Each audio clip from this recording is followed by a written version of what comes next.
Good afternoon, everyone. Yan. Sabi nga natin, bahay ko to feels at home. Anyway, sabi ni Ron, Jade, saan ka daw dadaan mamaya? Nilaglag mo raw siya. Ron, saan ka daw dadaan? Ibahin mo na lang, nak, para malagpasan natin si Ron. Anyway, magandang hapon ulit sa inyo. This is only a week before Christmas. Next week is tumapat po ang ating regular Christmas Eve service on a Sunday. Kaya wala na tayong hiwalay na Christmas Eve service, kaya Sunday service last, Christmas Eve service tayo. Kaya, magsasama-sama tayo, mayroon pa rin 9 o'clock with Pastor Eric, may 12 o'clock with Pastor Rui, and mayroon tayong 4 o'clock bago kayo mag-Noche Buena. Pumunta kayo po dito sa ating service, Christmas Eve. And ang aming request lang, tapatan nyo ko sa pagdadamit sa Sunday. Talagang ako ang reference, no? Higatan nyo ko. Mga tatay dyan, higitan nyo ko next Sunday kasi po, dress up po tayo. Pasko, di ba po? Yung pamasko ang isuot natin. Humanda kayo. Sa Sunday. So, yung mga anak natin, let's just really celebrate Christmas before the Noche Buena. Here, again, next Sunday, 4 p.m. for 4 p.m. service, Christmas Eve service. Okay po? Yan.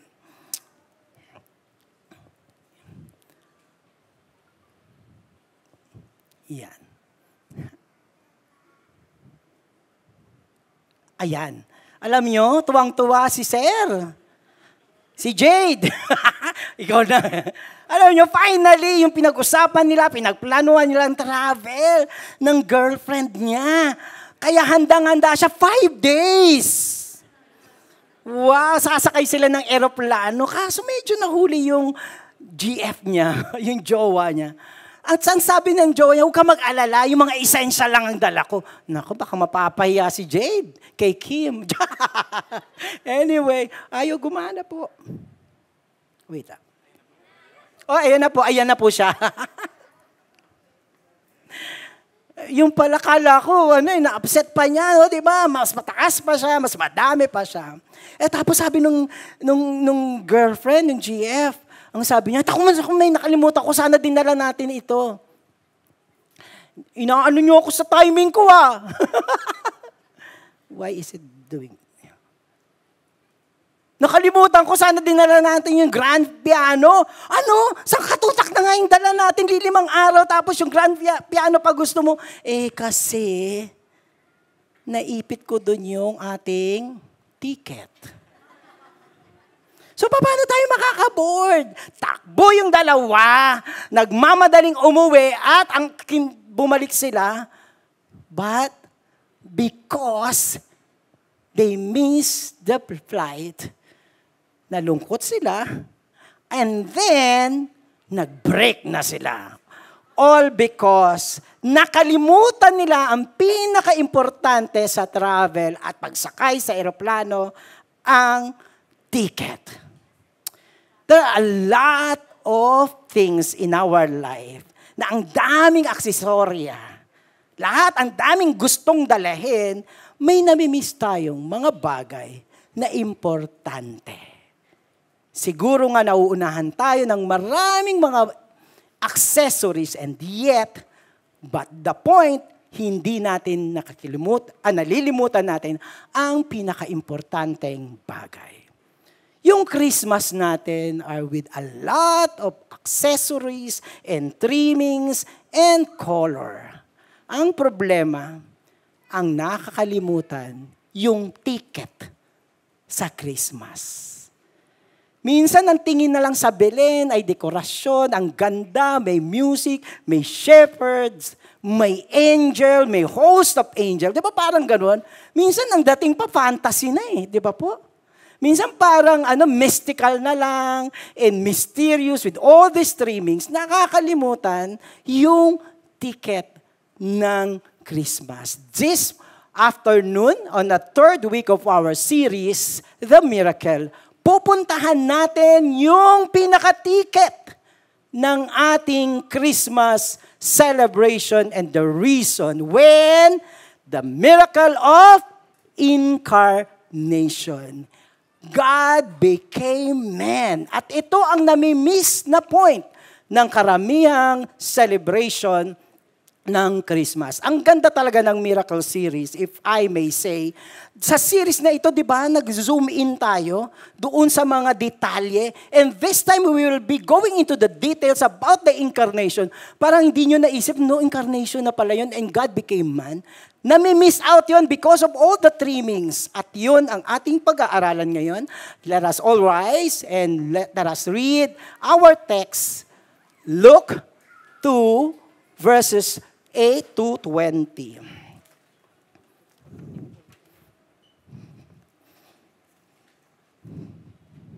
Okay, sa ating page 500.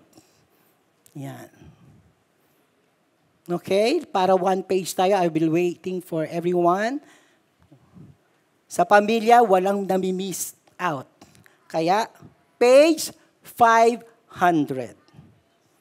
Okay? Luke 2, verse 8 to 20. Yung angel, nag-sing in chorus sila. Tayo sa 4 p.m., we will read in chorus the nativity or the birth of Jesus Christ. Let us go. Luke 2, verse 8. Let us read. Go.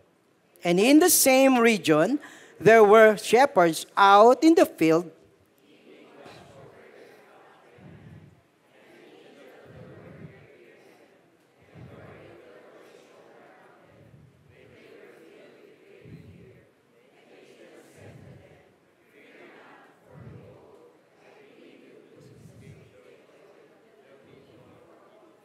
For unto you is born this day in the city of David a Savior, who is Christ the Lord. And this will be a sign for you. You will find a baby wrapped in a swaddling clothes and lying in a manger. And suddenly there was with the angels a multitude of heavenly hosts praising God and saying, Glory to God in the highest, and on earth peace among those whom He is pleased.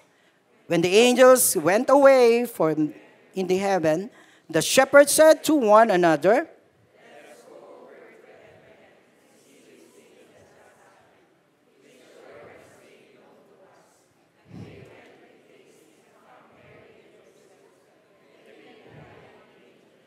and then when they saw,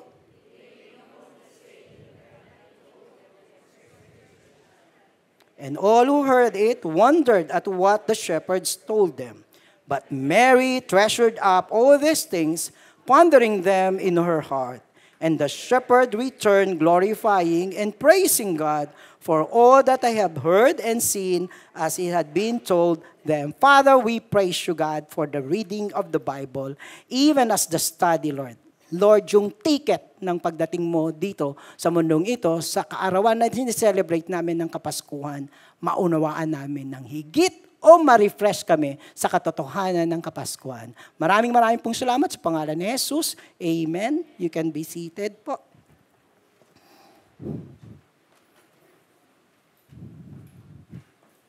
Yan. The center part yung narrative na binasa natin is the birth of Christ. Doon sa birth ni Christ ay yung angel's message. Kaya yun ang zoom in natin. And all other surrounding dito sa proclamation na ito. The proclamation of the miracle of the actual incarnation or God becoming man. Yun yung titingnan natin. Actually, mamaya makikita nyo yung celebration natin. Nagkatawang tao si Kristo and we will be doing it with celebration and good tidings. Tingnan nyo po. Fear not, for behold, I bring you good news of great joy that will be for all people. For unto you is born this day in the city of David a Savior who is the Christ the Lord. And this will be a sign for you. You will find a baby wrapped in the swaddling clothes and lying in a manger. Ito yung central thoughts ng ating passage under study. And the highlight nitong glory, ni God's glory and grace ay yung in-immortalize pa ito, yung pagdating ni Kristo nung pinanganak siya, meron pang kasunod para ma-immortalize. Ano walang iba kung hindi yung pagkanta ng mga angel. They burst into a song. Kasi God becoming a man, the whole of the angels and the heavenly being doon ay nag-celebrate sila. Ang ganda na capture dito sa nakasulat sa sa Luke 2. Anong sabi dito sa Luke 2? And suddenly there was with the angel a multitude of heavenly hosts praising God and saying, "Glory to God in the highest, and on earth peace among those whom He is pleased." Nakita niyo po sa kalangitan, alam na alam ang essence ng Pasko. Alam na alam ang essence at ng meaning ng si Jesus ay nagkatawang tao, kaya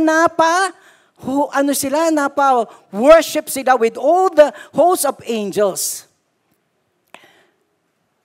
Tingnan niyo po, ang ganda. Pero pag chinek niyo po, puntahan natin mismo doon sa lugar at balikan natin doon sa narrative natin. The glorious and miraculous announcement seems to only have effect in the narrow circle and only for a time. Dumating na si Kristo, may host of angel, pero kakapiraso, sino lang ang nakakaalam during that time? Si Mary, si Joseph sa manger, tapos yung mga shepherds. Sila lang, kaya humanap talaga ako nagpapakapiraso. While the rest of the city, the rest of Bethlehem, and even the rest of the world, hindi nila alam to. Nakita niyo po ba yun? Tapos pag tinignan natin, after this, di ba hindi nakinilala si Kristo? Nasabi na yun eh. I tell you, makikilala sana. Later on, makikita natin kung bakit dapat alam na ng Bethlehem, alam na ng Jew, ng Israel, nung time na yun, nung ipinanganak pa lang si Kristo. Because of the prophecy and the fulfillment of the prophecy. Kaso dito, kailan lang ulit nakilala si Kristo? Nung nagsimula na siyang mag-ministry, pumupunta siya sa cities, nagpipreach siya doon, at nagmi-miracle siya, lalong nagtitrending si God. Diba? Doon pa lang. Imagine niyo. Teka. Kala kasi natin dito parang nung dumating si Kristo sa Bethlehem, parang nagbunyi ang buong Bethlehem. Oo, ang langit nagbunyi. Pero ang Bethlehem hindi kakapiraso. Tapos si Kristo ang tagal bago siya nagtrending. Nagtrending siya lalo na nung siya ay pinako sa krus. At nung siya ay nag-resurrect, naging trending sa usapan. Hindi mo ba alam na, di ba si Kristo naglalakad na siya, resurrected na siya. Tapos hindi mo ba alam na lahat. Pini-fake news pa nga eh. Ibig dito, medyo malaki ang widespread ng proclamation ng resurrection ni Jesus Christ, but not during Christmas. And then, over and over again, Jesus was questioned, insulted, and forgotten.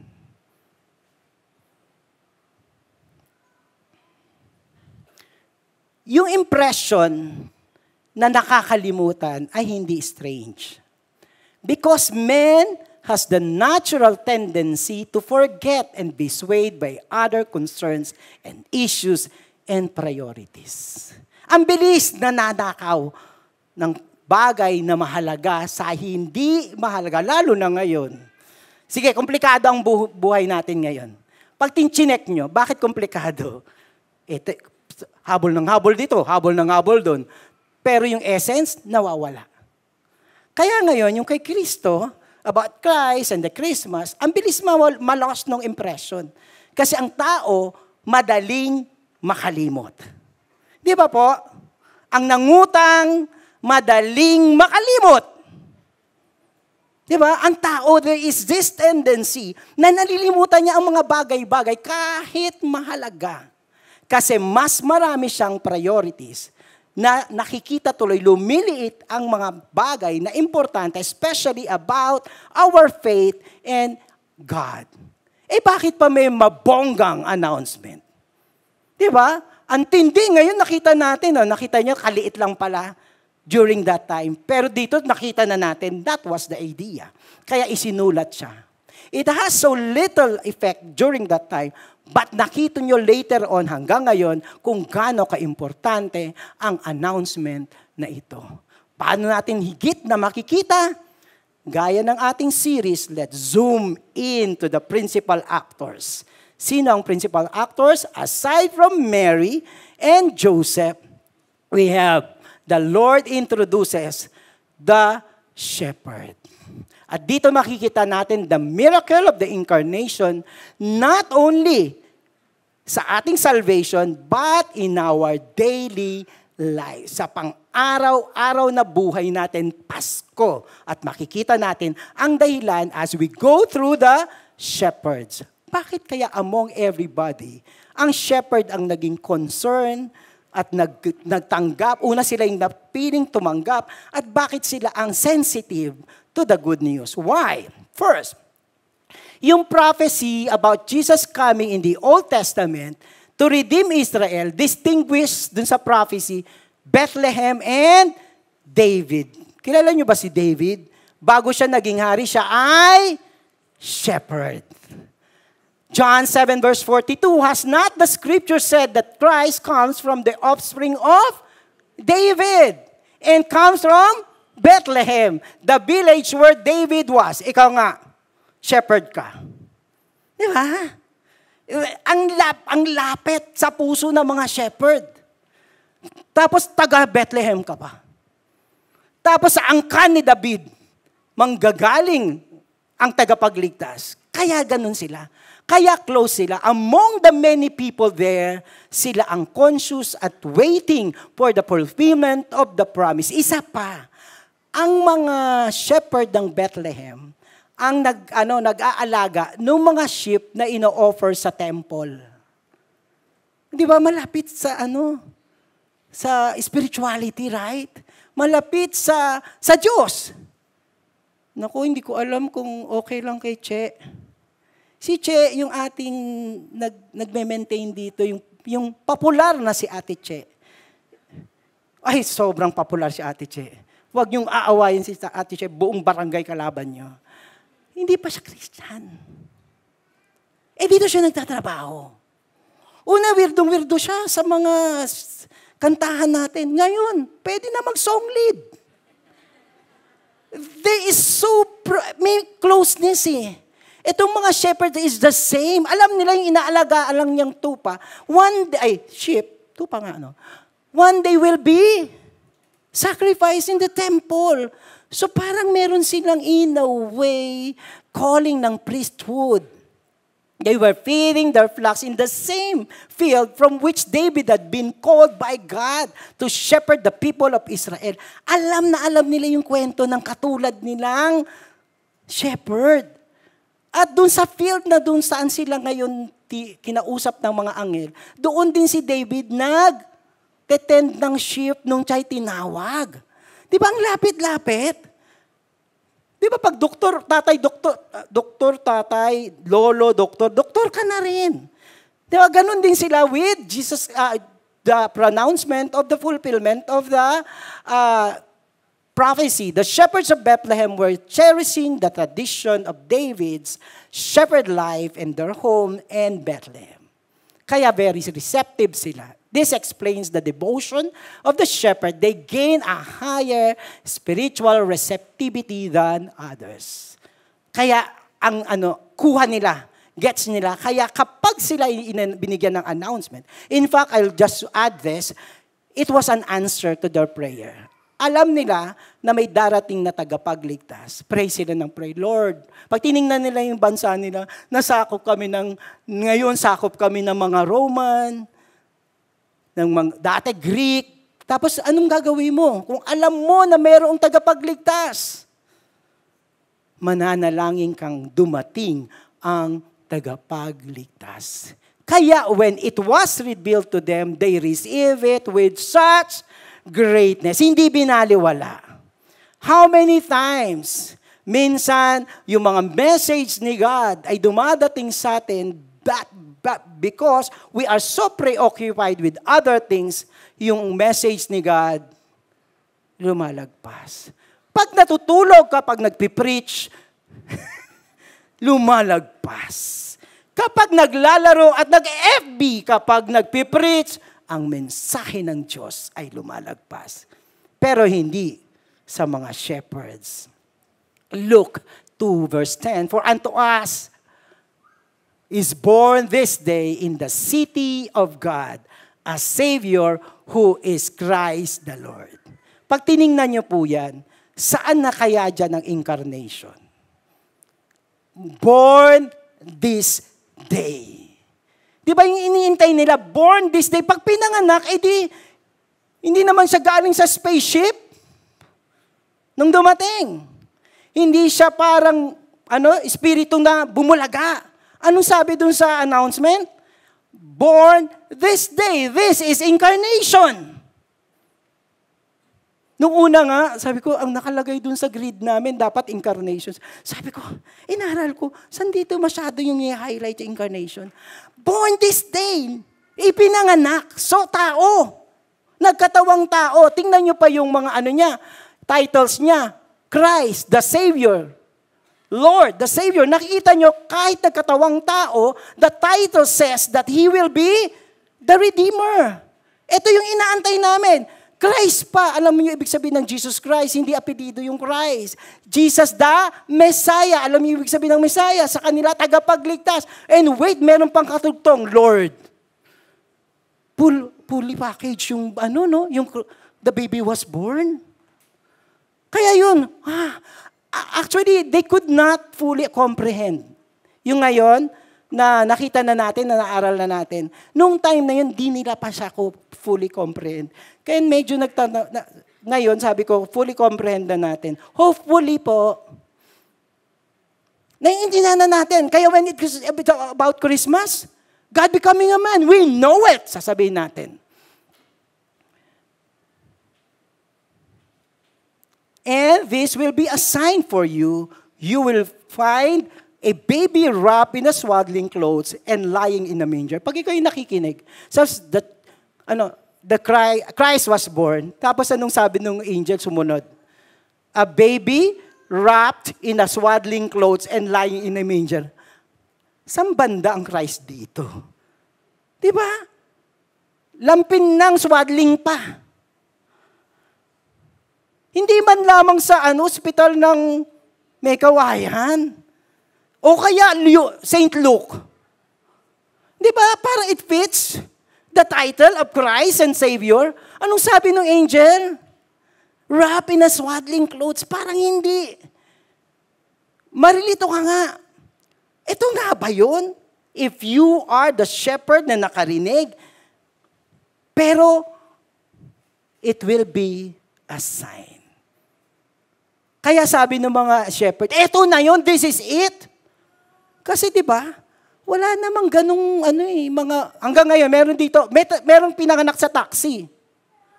Pero sa kulungan, wala, di ba? Nung time na yon siguro, I think, wala namang ganun. O kaya minsan, meron lang na ipinapanganak sa manger. So sabi nga, imposible yan to There will be few or no children in a little place like Bethlehem, one lying in a manger. Kaya nga sign. Nung sinabi, oo, sabi sa prophecy. Di ba para ma-verify nung mga shepherd, ay oo nga, angel, totoo nga. Hindi yan fake news. Nakita nyo yung mga paglalapat ng Diyos upang patunayan na ang propesya ay naganap na para itong mga shepherd, masasabi nila, eto na. Walang duda, this is it. At this point, I would like to stress, yung mga shepherd, bukod sa nagtatrabaho sila, kapitbahay ng temple, dahil nagtitend sila ng sheep. Bukod sa kanilang relationship bilang shepherd at si David, according to the prophecy in Bethlehem, alam nila ang salita ng Diyos.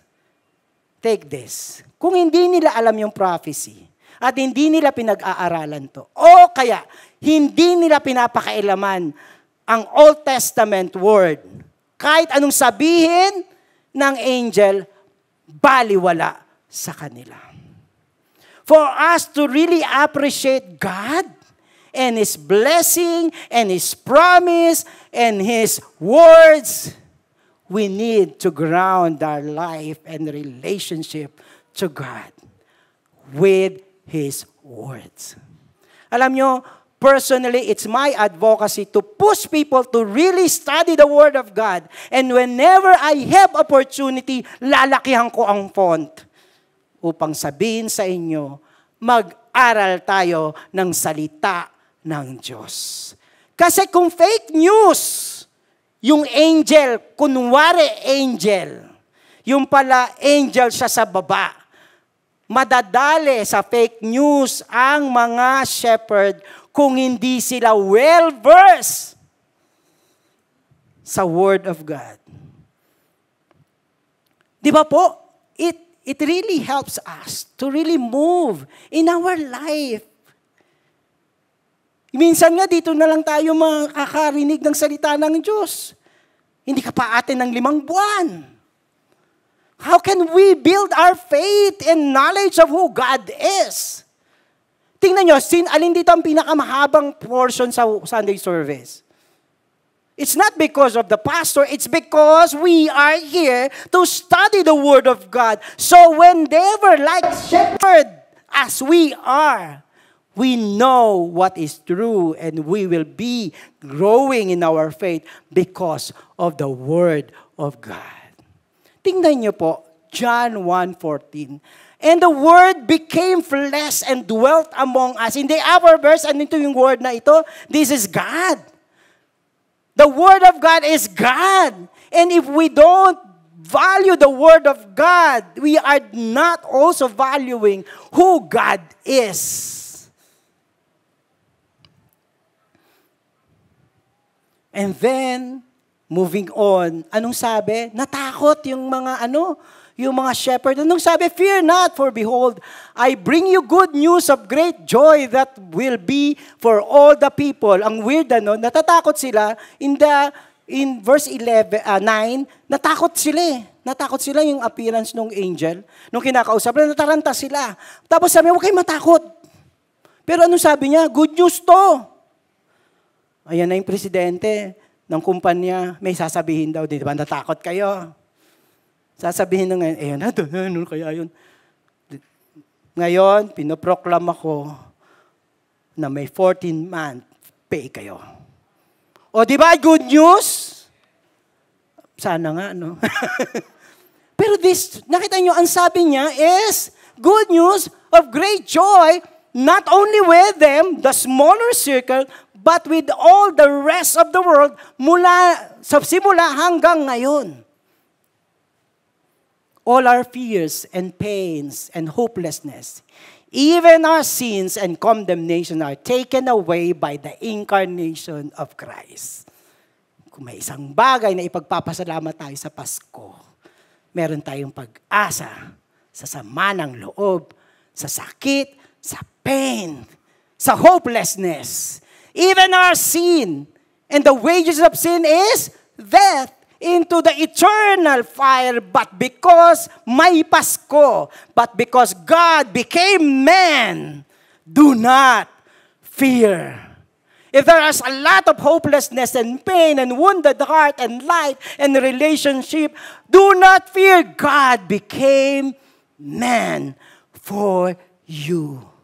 Ito gustong-gusto ko na nag-aaral ako, nag-re-research ako. Ang gustong-gusto ko sa kanya yung, sorry na lang, hindi ko nakuha yung copy-paste ko. Tapos hindi ko na mahabol, ubus yung oras ko, hanapin yung author. Kung sino ka man, salamat sa'yo. Nothing harmful can come out of darkness from which Jesus has come, into which He has passed, and which He feels. Walang nakakatakot kahit madilim. Kapag si Kristo ay dumaan sa nakakatakot, sa madilim, kung saan ipinifill up niya. Though we walk in the valley of darkness, I fear no evil, for you became man. There is so much hope. Kung sobrang ganun, wala ng pag-asa. Yung sakit, andiyan pa rin ba? Si God nga, nagkatawang tao, hindi niya ba kayang lunasan ang pain natin. But the incarnation is taken lightly. Yun yung problema. And forgotten as the source of the and reason of all the purest and real joy and peace. Anong sabi niya? Fear not. I gave you good news and peace. Anong source? Incarnation. Kasi hinahanap natin, ano ba bang bibigay sa atin ng saya? Ano ba bang bibigay sa atin ng kapayapaan? Kung hindi si Kristo, I tell you, dadating ang kapayapaan, mawawala bukas. Darating ang saya, mawawala bukas. Pag si Kristo, we cannot partially learn that Jesus became man, not until the glorified joy na binigay ng angel doon sa mga shepherd, ma-establish ito sa atin, sa ating puso, yung goodness ni Jesus Christ, yung greatness ni Jesus Christ, hindi natin malalaman. Ano na gagawin ko dito? Paano ko tatakasan? Kasi hindi natin nakikita na ang source ay si God. Hahanap ka ng iba. But if we know that our source, ultimate source of peace and joy, stability, and even eternity is Jesus Christ, peace be with you. The good news is the good news of good tidings and really joy. Kaya pag kumanta tayong joy to the world, pangluma, rakista pa yung dating eh. It is really joy. Our joy and peace is dear to God. Sought it in and through Christ alone. Pag sinagot niyo na ako, sasaya ng buhay ko. But with Christ, we are sure of our stability, peace.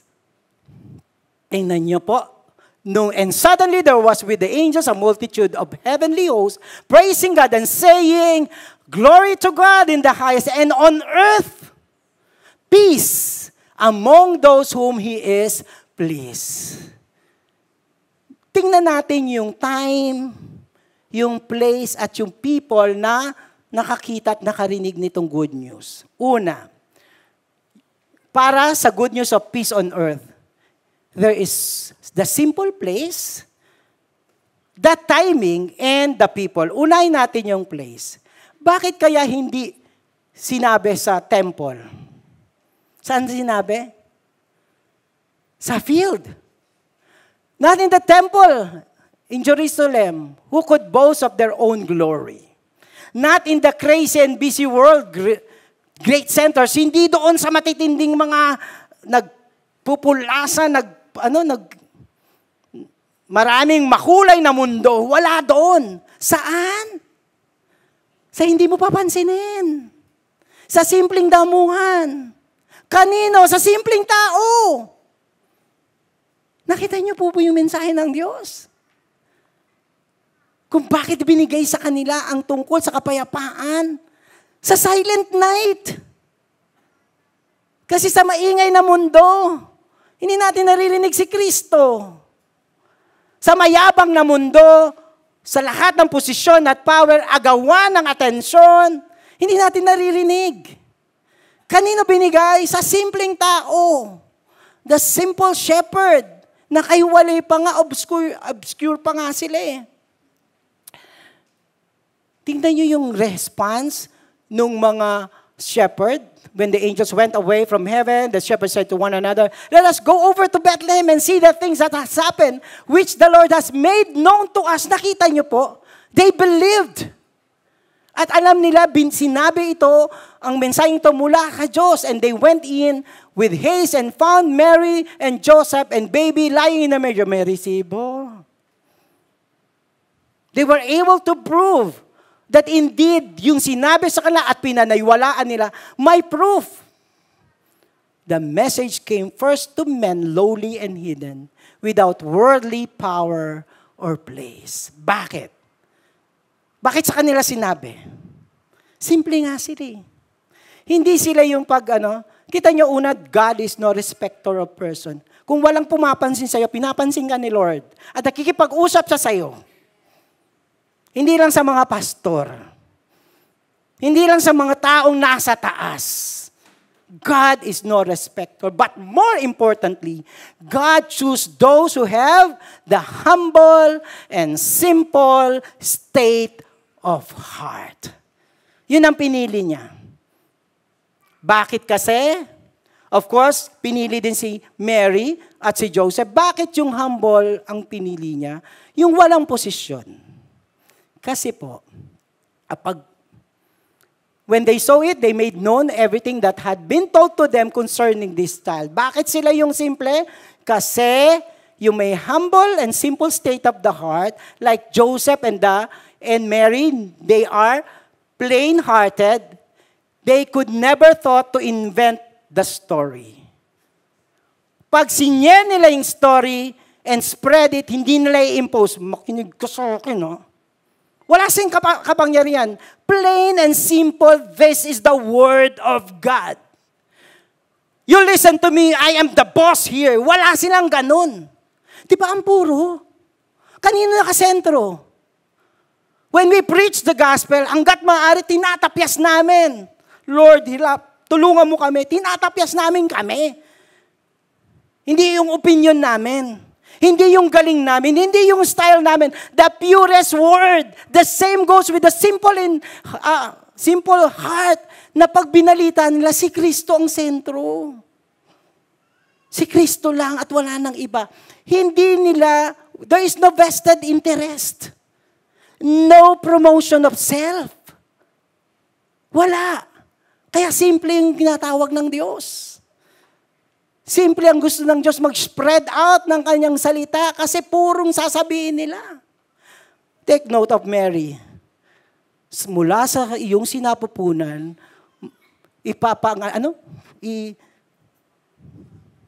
ma-impregnant ka ng anak ng Diyos.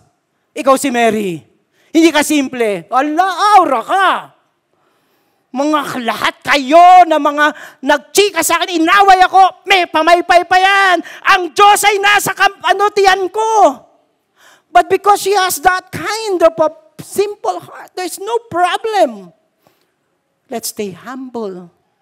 And there is the message of Christmas. God becoming man.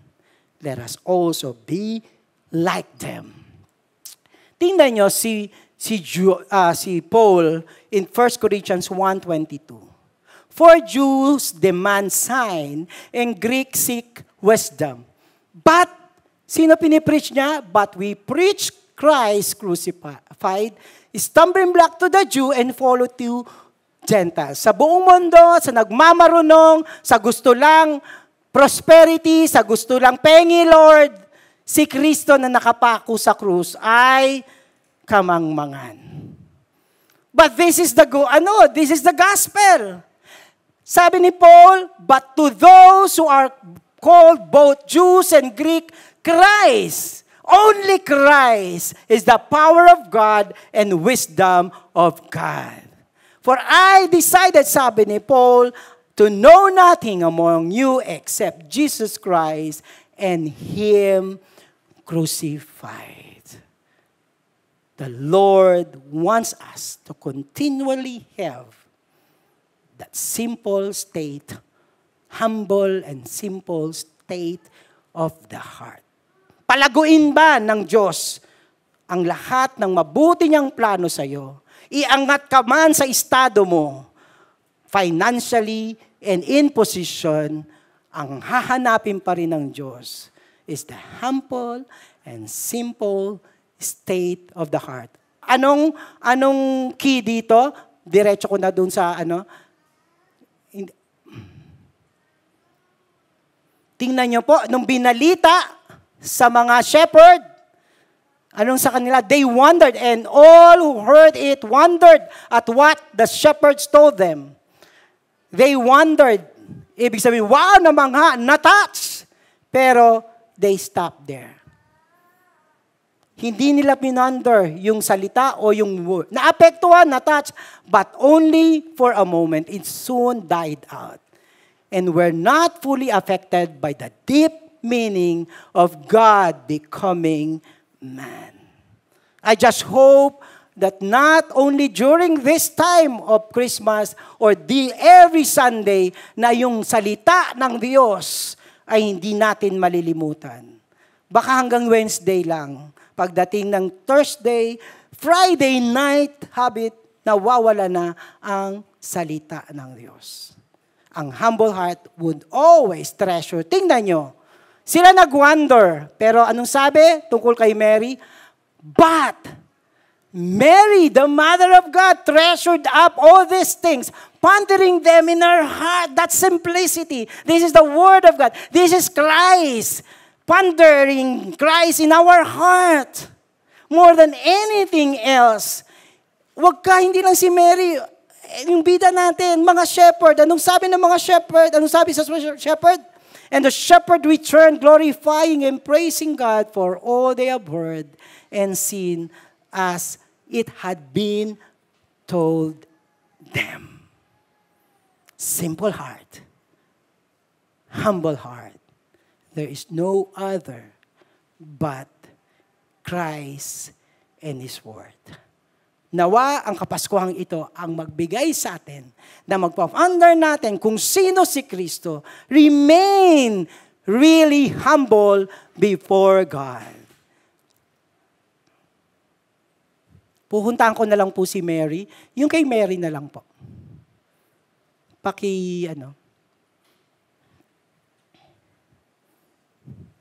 Ito po. Tingnan nyo si Mary. She is an example of what humble and simple state of the heart. Anong sabi niya? After that announcement that she will be the mother of Jesus Christ. And Mary said, "My soul magnifies the Lord, and my spirit rejoices in God, my Savior.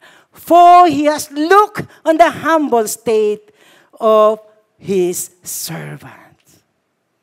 At ang sabi niya, doon natin makikita, "For behold, from now on, all generation will call me blessed." Bakit? Kasi humble siya.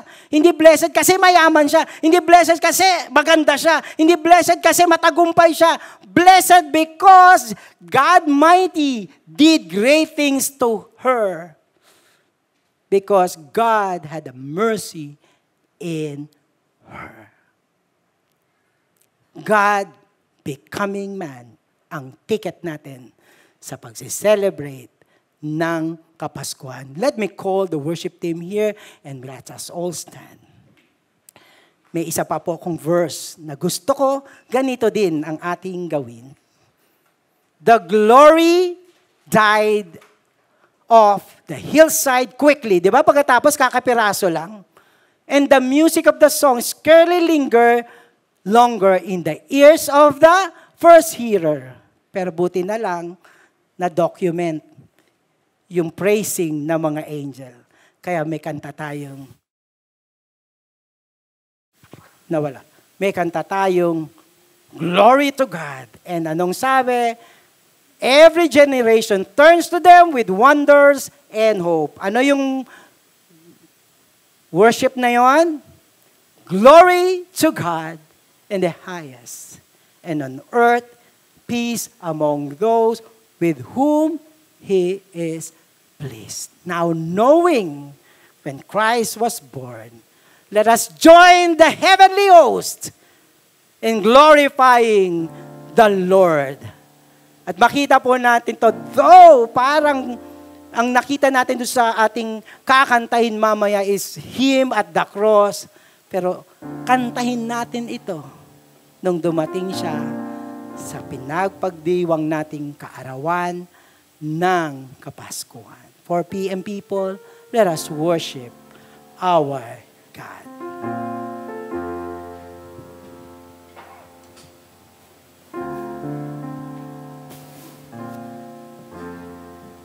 Cause we are healed by His stripes, to sin death brought to life, word fulfilled.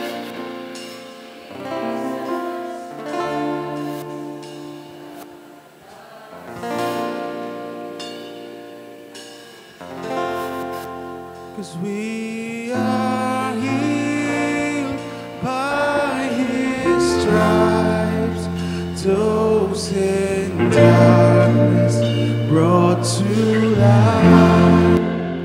Word fulfilled, Jesus Christ,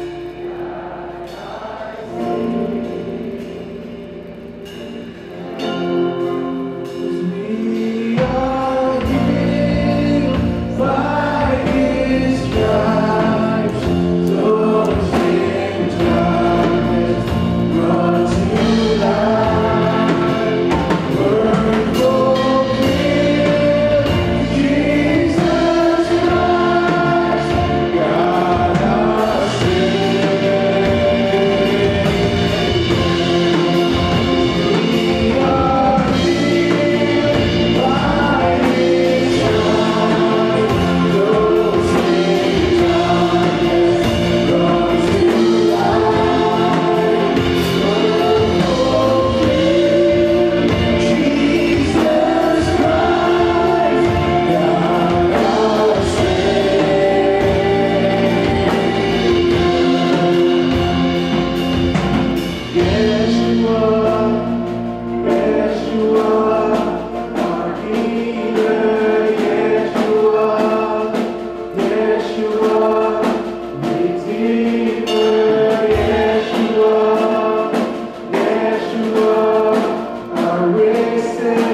and joy and peace on earth.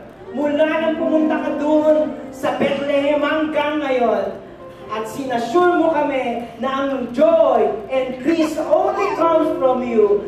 This time, Lord, thank you for the opportunity that we can open our hearts in our condition, in our pain, in our fear, in our sickness, and whatever it is that bothers us, Lord. Inassure mo kami, ikaw ay nagkatawang tao, Lord, at ibibigay mo sa amin, Panginoon, ang mabuting bagay. It is your dear desire that we have hope and peace and healing. This time, Lord, ito ang sinasabi namin sa iyo. Lord, speak it out to God. Sabihin niyo to, whatever it is, sabihin niyo kay God. And then we will sing again the song, even as we receive the healing. Only in the name of Jesus. If there are fear para sa susunod na taon, palusaw na natin ngayon. If there are pain para magtapos ng 2023, di nyo dala. Hilingin natin to kay Jesus Christ. Father, I pray for all of us here. Totoo lang, Lord. Meron kaming big-bigin, meron kaming dalahin. May mga bagay kami kinakatakutan, may sakit, may relationship na mahirap, bitbitin. Lord, minsan may disappointment o kaya hopelessness. God, sabi mo, sa pagpunta mo sa mundo, Lord, this is the good news, good tidings, and joy, and peace on earth. Receive the blessing of goodness of God, the greatness of God in healing and everything, and the love of Jesus Christ. Lord, we pray for that peace. Thank you so much, even as we declare and accept it. Muli, Panginoon, kakantayin namin ang iyong pangalan as we continuously hold on to you, grip on your promises and word.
celebration. Let's do the joy to the world.